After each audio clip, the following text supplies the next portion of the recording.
আসসালামু আলাইকুম viewers, welcome back to my channel. আজকে আমি আপনাদের পাকা তাল দিয়ে বড়া পিঠা বানানোর রেসিপি দেখাবো। প্রথমে একটি কড়াইতে পাকা তাল ভালোভাবে গরম করে নেব। এখন দুটি কলা ব্লেন্ডার করে নেব। এখন একটি বাটিতে 2 কাপ চালের গুঁড়ো নেব এবং 1 কাপ ময়দা।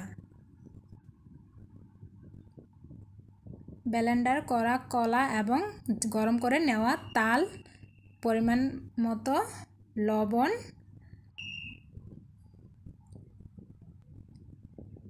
পরিমাণ মতো খেজুরের গুড় দেব।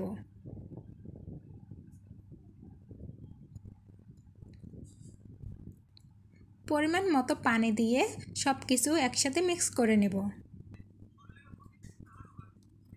মিক্স করা হয়ে গেছে, খুব ভালোভাবে দেখতে পাচ্ছেন।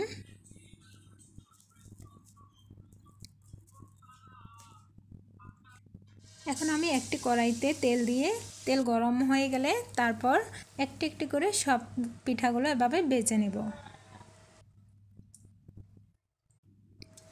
এক সেট হয়ে গেছে, এখন উল্টে দিলাম। তেল ছাড়িয়ে উঠিয়ে নেব। এভাবে সব পিঠাগুলো আমি ভেজে নেব।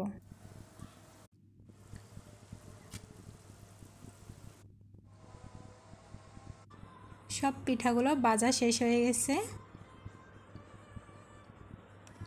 পিঠাগুলো খুব নরম হয়েছে।